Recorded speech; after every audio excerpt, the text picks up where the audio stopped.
إلا الله وحده لا شريك له ونشهد أن سيدنا وسندنا وحبيبنا وطبيبنا وطبيب ربنا ومولانا محمدا عبد الله ورسوله أما بعد فأعوذ بالله من الشيطان الرجيم بسم الله الرحمن الرحيم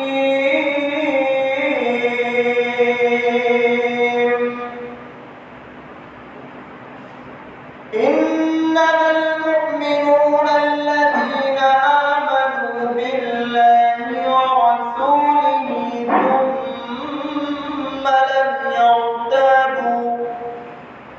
ثم لم يرتابوا وجاهدوا بأموالهم وأنفسهم في سبيل الله أولئك هم الصادقون.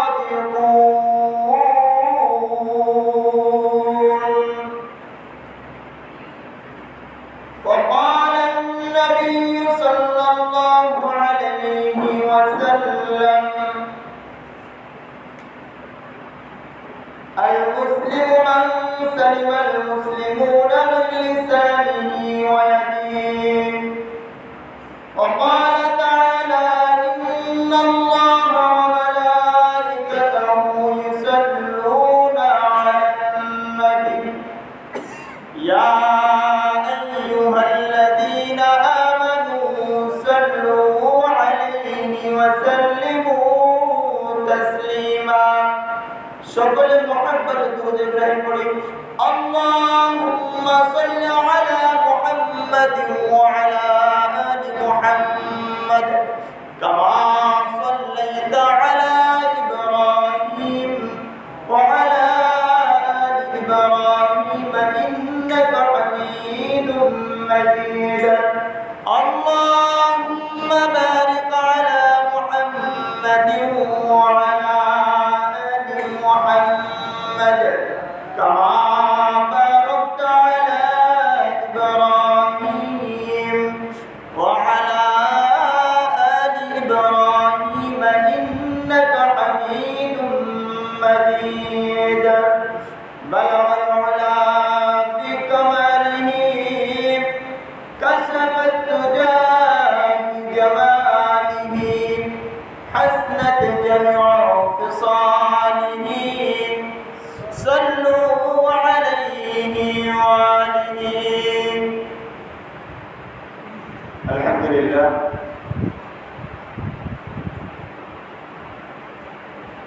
জুমার দিনে আগত দিন প্রিয় ইসলাম প্রিয় দিনদার ইমানদার মুমিন মুসলমান ভাইরা, মহান মালিকের দরবারে শুকরিয়া আদায় করছি যে মহান রব্বুল আলামিন এই ফিতনার যুগে মুসিবতের যুগে আল্লাহ তাআলা আমাদেরকে জুমার নামাজ আদায়ের জন্য আল্লাহর ঘরে আমাদেরকে বাছাই করে আগে ভাগে আসার বসার সুযোগ করে দিয়েছেন। এই জন্য দিল থেকে আল্লাহ তাআলার শুকরিয়া আদায় করে সকলের জবান করে বলে আলহামদুলিল্লাহ।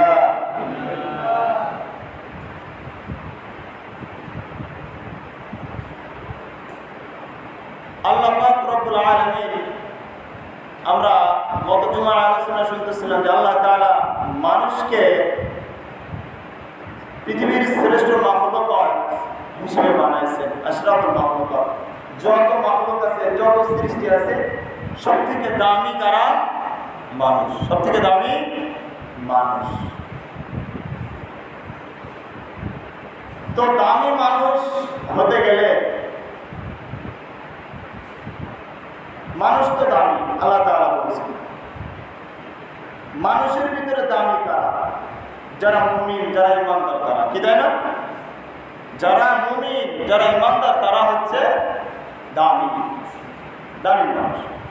আর ইমান যার ভিতরে নাই সে আশরাফুল মাখলুক হতে পারে, সে দামি না।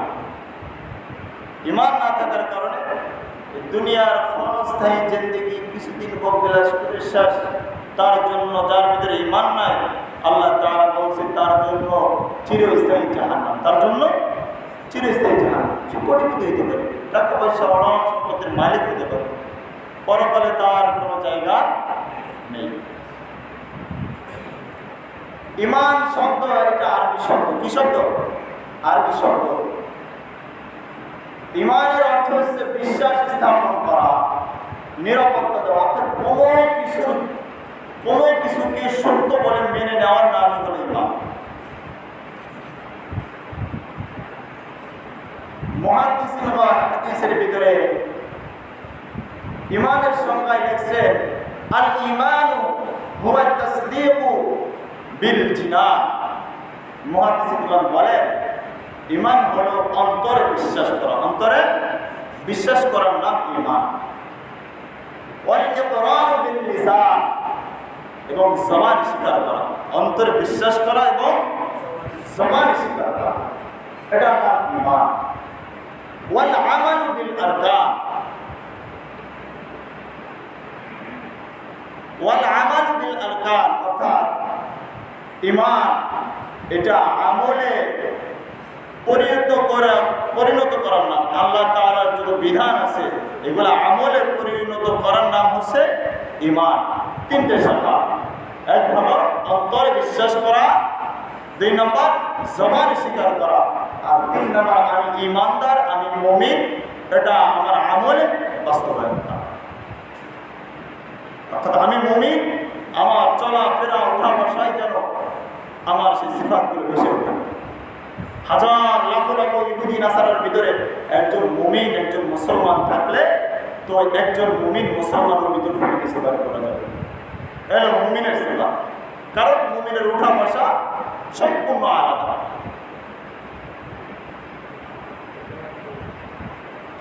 আল্লাহ তাআলা পবিত্র কোরআনের ভিতরে মুমিনের পরিচয় তুলে ধরেছেন।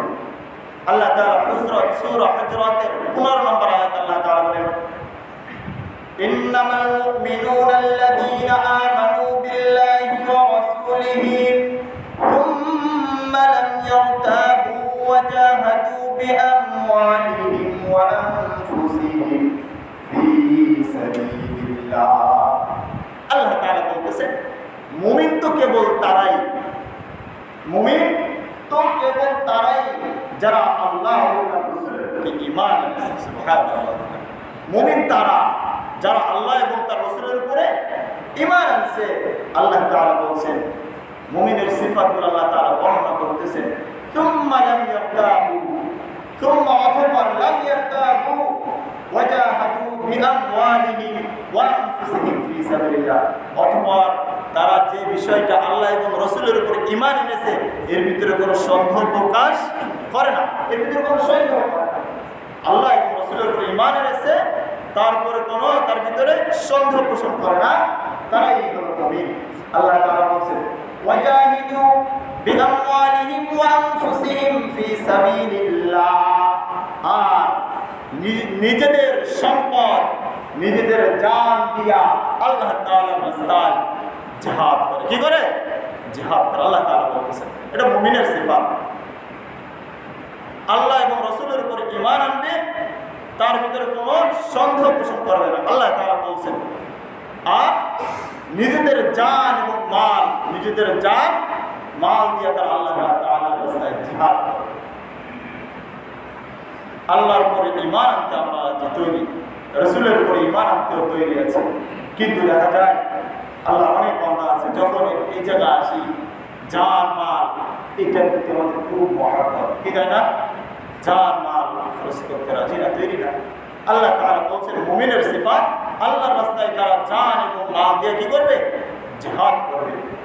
আল্লাহ তাআলা বলছেন উলাইকা হুমুস সাদিকুন, এরাই সত্য এবং নিষ্ঠাবান, এরাই সত্য এবং নিষ্ঠাবান। আল্লাহ তাআলা বলছেন। এই জন্য দেখেন আমরা কথাগুলো একটু খেয়াল করে শুনবো। আবার আল্লাহ তাআলা কোরআন অন্য জায়গায় বলতেছেন ইন্নামাল মুমিনুনা ইখওয়াতুন। আল্লাহ তাআলা বলেন মুমিন পরস্পর, এক মুসলমান অপর মুসলমানের ভাই। কার কথা? একটু কথা বলেন, কার কথা? আল্লাহর কথা। মুমিন, এক মুমিন আর এক মুমিনের ভাই। আচ্ছা, আমার দুটো আঙ্গুল এক জায়গায় আছে, একটু খেয়াল করি আমরা। দুটো আঙ্গুল এক জায়গায়, যদি এইটা আমার এখানে কেটে যায়, আমার কি পুরো শরীরে ব্যথা অনুভব হবে কি হবে না? হ্যাঁ, যদি না হয়, যদি কেউ হয় না মনে করে, তাহলে এই হাত অবাস। কি অবাস? এটার কাজ করে না, যার কারণে সে কি বুঝে রাখতে পায় না। ঠিক একজন মুমিন যদি পার তলায় কেটে যায়, যেরকম আমার মুখে খুব শব্দ বের হয় কি হয় না? তো আমার পুরো শরীরে আমি অনুভব করতে পারি। একজন মুমিন মুমিনের পরস্পর ভাই। আল্লাহ তাআলা বলছেন কেমন? আল্লাহ রাসূল সাল্লাল্লাহু আলাইহি ওয়াসাল্লাম বলছেন মুমিন সে যে দেশেরই হোক না কেন, সে যে দেশের যে প্রান্তে যতদূর যে দেশের হোক না কেন, সে একজন মুমিন আর একজন মুমিনের ভাই। ভাই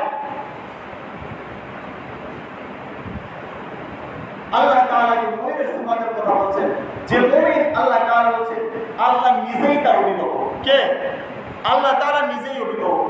আল্লাহ তাআলা বলেন সূরা বাকারা 256 নম্বর আয়াত, আল্লাহু ওয়ালিয়ুল্লাযীনা আমানু ইউখরিজুহুম মিনাল যুলুমাতি ইলান নূর। আল্লাহ তাআলা বলতেছেন যারা ঈমান এনেছে, যারা ঈমান এনেছে। ঈমান কি? আল্লাহ এবং রাসূলের উপরে ঈমান আনা। হ্যাঁ, যারা ঈমান এনেছে, আল্লাহ তাআলা নিজেই বলতেছেন আমি আল্লাহ তাআলা তাদের অভিভাবক। সুবহানাল্লাহ। অভিভাবক বলেন গার্জিয়ান, আল্লাহ তাআলা নিজেই অভিভাবক। আল্লাহ তাআলা বলছেন কোরআনের ভিতরে, আল্লাহ তাআলা কি করেন তাদেরকে? আল্লাহ তাআলা বলছেন ইউখরিজুহুম মিনাল যুলুমাতি ইলান নূর। আল্লাহ তাআলা তাদেরকে অন্ধকার থেকে আলোর দিকে, অর্থাৎ গুনাহ থেকে, জাহান্নাম থেকে আল্লাহ তাআলা নিজে অভিভাবক হয়ে জাহান্নাম থেকে বাঁচাই, অর্থাৎ জাহান্নামের যে সমস্ত কর্ম আছে ওই সমস্ত কর্ম থেকে আল্লাহ তাআলা যারা আল্লাহকে অভিভাবক হিসেবে মেনে নেয়, তাদেরকে আল্লাহ তাআলা ওই জাহান্নামের কর্ম থেকে বের করে তাদেরকে আলোর দিকে নিয়ে যান। সুবহানাল্লাহ। যারা আল্লাহকে অভিভাবক হিসেবে মেনে নেয়, আল্লাহ তাআলা তাদেরকে পরের আয়াতের পরের অংশে বলছেন ওয়াল্লাযীনা কাফারু আউলিয়াউহুমুত তাগুত। আল্লাহ পাক রব্বুল আলামিন বলতেছেন আর যারা কুফরি করে তাদের অভিভাবক হলো অভিশপ্ত শয়তান, তাগুত শয়তান তাদের অভিভাবক। নাউযুবিল্লাহ মিন যালিক। যারা কুফরি করে, যারা আল্লাহর হুকুম মানে না, আল্লাহর হুকুমের দাবিদারি করে না, আল্লাহ তাআলা কোরআনে বলছেন ওয়াল্লাযীনা কাফারু আউলিয়াউহুমুত তাগুত। তাগুত শয়তান হলো তাদের অভিভাবক। আর শয়তানের কাজ হলো যারা শয়তানকে অভিভাবক হিসেবে মেনে নেয়, শয়তানের কাজ হলো আলোর দিক থেকে, অর্থাৎ জান্নাতের পথ থেকে বাহির করে তার যারা অনুসারী তাদেরকে জাহান্নামের দিকে নিয়ে যায়। নাউযুবিল্লাহ মিন যালিক। আমরা অভিভাবক কাকে মেনে নেব? কাকে মানতে হবে অভিভাবক? আল্লাহ তাআলাকে অভিভাবক হিসেবে আমাদের মেনে নিতে হবে। যদি আল্লাহ তাআলাকে অভিভাবক হিসেবে মেনে নিতে পারি, তাহলে আল্লাহর হুকুমের বাইরে চলা যাবে না। আর যদি আল্লাহর হুকুম মেনে চলতে পারি, আল্লাহ তাআলা নিজেই ওয়াদা দিয়েছেন ওয়াদাল্লাহুল মুমিনিনা ওয়াল মুমিনাতি জান্নাতিন তাজরি মিন তাহতিহাল আনহার। আল্লাহ তাআলা বলতেছেন মুমিন পুরুষ এবং মুমিন নারীদের জন্য আমি আল্লাহ তাআলা জান্নাতের ওয়াদা দিয়েছি। সুবহানাল্লাহ। যারা মুমিন তাদেরকে আল্লাহ তাআলা নিজে ওয়াদা দিয়েছেন, তাদেরকে জান্নাত দিয়ে দিয়েছেন। সুবহানাল্লাহ। এখন কথা হচ্ছে এই মুমিন যারা শুধু নামাজ, রোজা, হজ, যাকাত এইগুলা পালন করলে মুমিন বাঁচতে পারবে। আল্লাহ তাআলা কি বলতেছে দেখেন, আল্লাহ তাআলা নিজে বলতেছেন মুমিনদেরকে আমি অবশ্যই পরীক্ষা করব। কি করব? পরীক্ষা করব। আমরা আমাদের নিজেদের বিবেকের কাছে কিছু সময় অনেক কথা বলি, সেটা আমরা সামনে আলোচনা করবো ইনশাআল্লাহ। আল্লাহ তাআলা কি বলছে দেখেন, সূরা আনকাবুতের 1 থেকে 3 নম্বর আয়াত আল্লাহ তাআলা বলতেছেন যারা মুমিন তাদেরকে আল্লাহ তাআলা কেমন পরীক্ষা করবেন একটু খেয়াল করেন। আল্লাহ তাআলা বলেন আলিফ লাম মিম আহাসিবান নাসু আন ইউতরাকু আন ইয়াকুলু আমান্না ওয়া হুম লা ইফতানুন। আল্লাহ তাআলা বলেন মানুষ কি মনে করে যে আমরা ঈমান এনেছি, মানুষ শুধু মনে করে আমরা ঈমান এনেছি, এই কথা বলেই তারা ছাড় পেয়ে যাবে, এই কথা বললেই কি তারা ছাড় পেয়ে যাবে? আল্লাহ তাআলা বলতেছে আর আমি তাদেরকে পরীক্ষা করব না। আল্লাহ তাআলা বলতেছে যে মানুষ মনে করছে আমি ঈমান এনেছি, এই কথা বললেই আমার কাছে ছাড় পেয়ে যাবে। আল্লাহ তাআলা বলতেছেন আমি কি তাদের পরীক্ষা করব না? অবশ্যই আল্লাহ তাআলা পরীক্ষা করবেন। আল্লাহ তাআলা বলছেন আমি তো শুধু তাদের নয়, তাদের পূর্ববর্তী যারা ছিল হযরত আদম থেকে নবী আদম আলাইহিস সালাম থেকে নবী মুহাম্মদ পর্যন্ত প্রত্যেক নবীকে আল্লাহ তাআলা পরীক্ষা করছে কি করছে না? কঠিন থেকে কঠিন পরীক্ষা করছে। এই পরীক্ষায় যারা উত্তীর্ণ হতে পারবে, যত মুমিন ঈমান যত মজবুত হবে, সে মুমিনের পরীক্ষা তত কঠিন হবে। যে মুমিনের ঈমান যত মজবুত, সে মুমিনের পরীক্ষা তত কঠিন। কখনো দেখবেন কেমন পরীক্ষা, কখনো শত্রুর পরীক্ষার ক্ষেত্রে কখনো শত্রুর মোকাবেলা করা লাগে কি লাগে না? দেখেন যেরকম বদরের যুদ্ধে, উহুদের যুদ্ধে, খন্দকের যুদ্ধে, খায়বারের যুদ্ধে রাসূলুল্লাহ সাল্লাল্লাহু আলাইহি ওয়াসাল্লাম নিজেই ইসলামের বিরোধিতা যারা করছে তাদের বিরুদ্ধে যুদ্ধ করছে কি করে নাই? করছে। অথচ আমরা না, শুধু আমাদের ভিতরে তো ইহুদি নাসারাদের কালচার ঢুকে গেছে। তাই বল ইহুদি নাসারা খ্রিস্টানেরা মুসলমানদেরকে মৌলবাদী বলে, সন্ত্রাসী বাহিনী বলে কি বলে না? অথচ তারা মুসলমানদের উপর আক্রমণ চালাইতেছে। মুসলমানরা এটা প্রতিহত যখন করতে যায় তখন মুসলমানরা সন্ত্রাস কি দেয় না? এখন আমাদের ভিতরে কিছু ইহুদি মার্কা মুসলমান হয়ে গেছি আমরা নিরিবিলি থাকবো, ঝামেলার মধ্যে যাওয়ার দরকার বলে আমাদের ঝামেলার মধ্যে যাদেরকে কোহনি যা আছে বলছে যা আছে ওই বেড়া কেউ বেড়ে যায়। যদি দেখেন ইসলামের বিপক্ষে, তাই মুসলমান যে দেশেই হোক সে আমার ভাই। আল্লাহ তাআলার কথা, সে আমার মুমিন মুসলমান আমার ভাই। আমার নিজের মায়ের পেটের, মায়ের গর্ভের ভাইয়ের কষ্ট দেখে যেমন আমি লাফাই পড়ি, ঝাঁপাই পড়ি, ঠিক একজন মুমিন মুসলমান যে দেশেরই হোক না কেন, সে যে কালো হোক, দোলা হোক, যে বর্ণেরই হোক না কেন, তার পক্ষে আমাদের থাকার দরকার আছে কি আছে না বলেন? এটা কঠিন। কেমন? আল্লাহ তাআলা বলছেন যে আমি পরীক্ষা করবো। আমি কি করবো? পরীক্ষা করবো। অনেক মুসলিমরা অনেক মুসলমান যে ফিলিস্তিনের মুসলমানরা ওদের সাইডে চলে দিছে না, এরকম কথা বলেন। ওর দেশে ধার দরকার কিছু দিয়ে এত আক্রমণ চলছে, ধার দরকার চলে আসলে নিতে হয়েছে। আসলে কি জানেন, ওই ফিলিস্তিন কাদের? মুসলমানদের রাজত্ব। মুসলমানদের মসজিদ আকসা মুসলমানদের না? কথা বলেন মুসলমানদের তো? মুসলমানদের প্রথম কিবলা মসজিদ আকসা। আজ 1947 সালে ওই দেশের 30,000-এর অধিক এক ইহুদি অন্য ইহুদিদেরকে এরকম বন্দি করে মারে ফেলাচ্ছিল। তখন মুসলমানদের হৃদয়ে দয়া জাগলো। ফিলিস্তিনের মুসলমানেরা, যেখানে বর্তমান ইসরায়েল হয়েছে, ওই জায়গাটা মুসলমানদের জায়গা। ওই ইসরায়েলদেরকে অর্থাৎ ইহুদিদেরকে ওইখানে মুসলমানরা দয়া দেখাইছিল যে তাদেরকে মেরে ফেলতেছে, দয়া দেখায় তাদেরকে ওইখানে থাকার ব্যবস্থা করে দেওয়া হয়েছে। মুসলমানরা ওই জায়গাটা ছেড়ে দিয়েছিল। যেরকম আমাদের দেশে রোহিঙ্গা মুসলমানরা আসছে না? আসছে। এখন রোহিঙ্গা মুসলমানেরা যদি চিন্তা করে যে আমরা তো সংখ্যা তো অনেক হয়ে গেছি, তাই না? অনেক হয়েছে না? এখন যদি চিন্তা করে বাংলাদেশ আমরাই চালাবো, আমাদের রাজত্ব চালাবে, আসলে বাংলার মুসলমানেরা বাংলার মানুষের কিছু সুযোগ দেবে? কথা বলেন দেবে? জীবনে জান থাকতে কেউ দিতে চাবে না।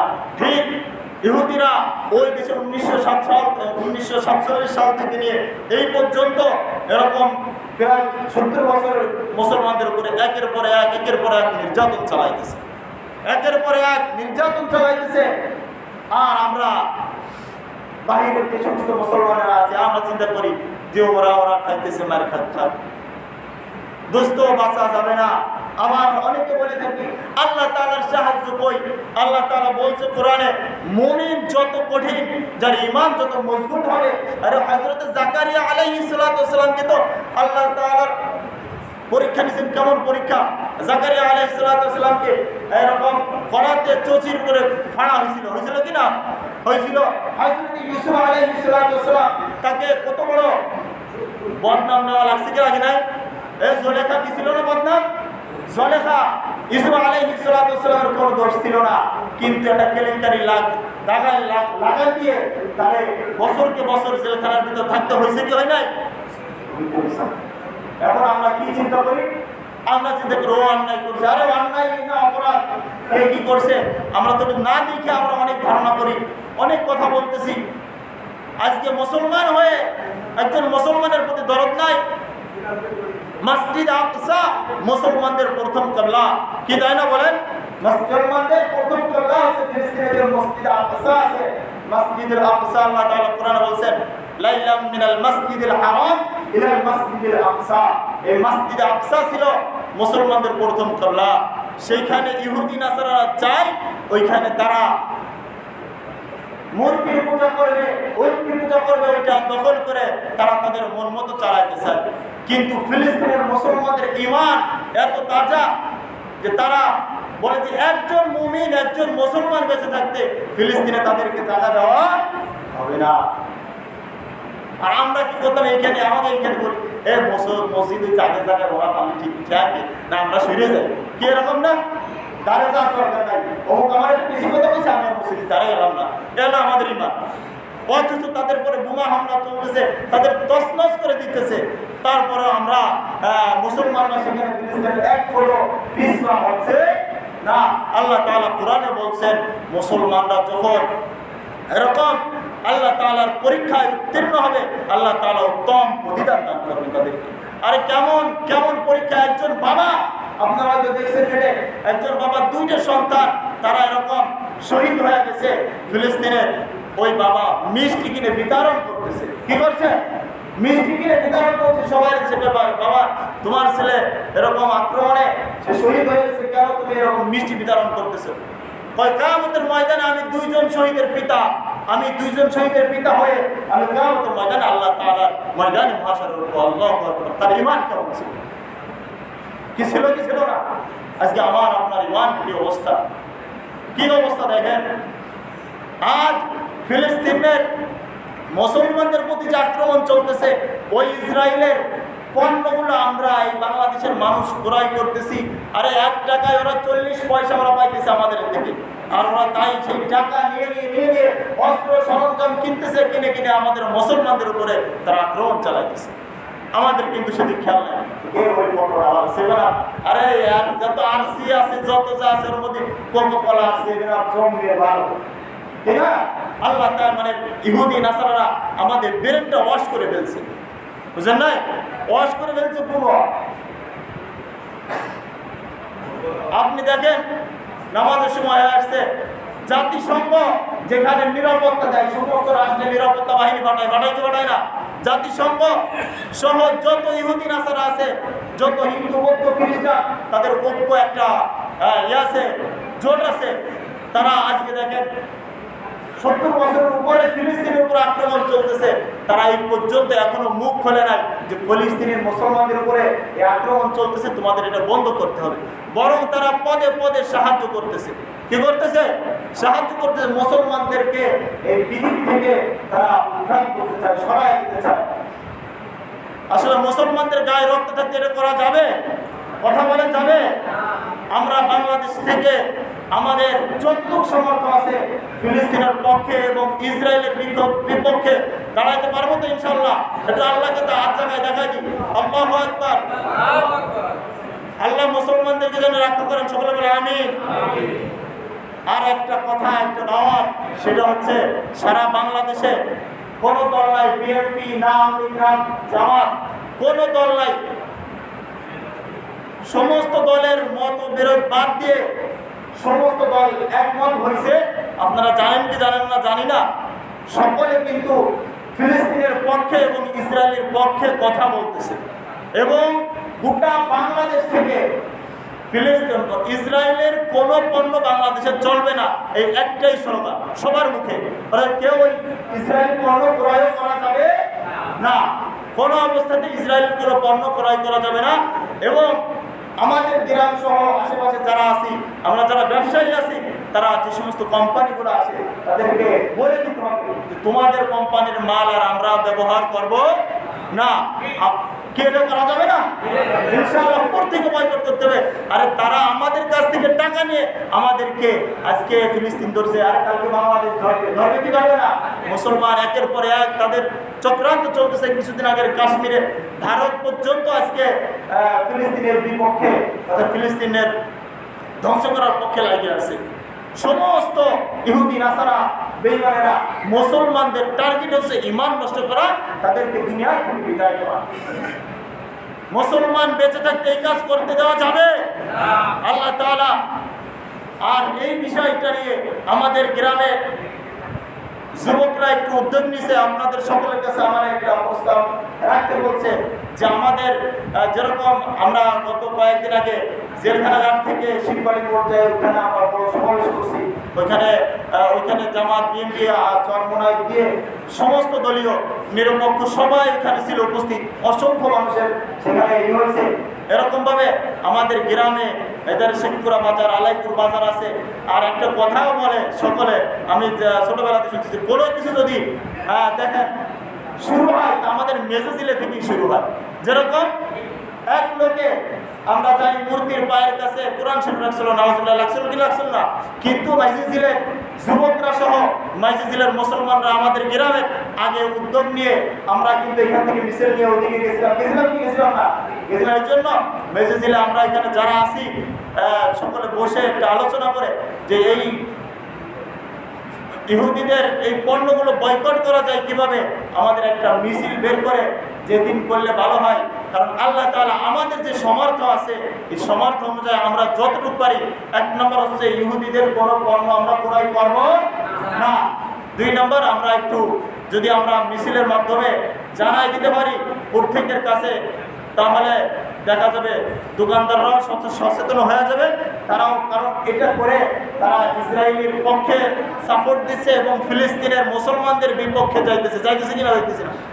এই জন্য কিন্তু কিয়ামতের ময়দানে আল্লাহ তাআলা আমাদের এই সামান্য এতটুকু চেষ্টার বদৌলতে আল্লাহ তাআলা আমাদেরকে মাফ করে দিতে পারেন। এই জন্য আমরা পারবো তো ইনশাআল্লাহ। আমরা একটু বসে যে আসলে যান সময় সব শেষ, ফিলিস্তিনের মুসলমানদের খাবার নাই, থাকার জায়গা নাই, আপনি আমি ঘরের ভিতরে ঘুমাইতেছি, আপনি আমি কেমন মুসলমান একটু চিন্তা করে দেখেন, কেমন মুসলমান খাইতেছি, ঘুমাইতেছি, আর আমার কাজ আমি করতেছি। আমরা ইনশাআল্লাহ পারবো তো ফিলিস্তিনের পক্ষে কাজ করতে পারবো ইনশাআল্লাহ। আল্লাহ তাআলা সকলকে তৌফিক দান করেন।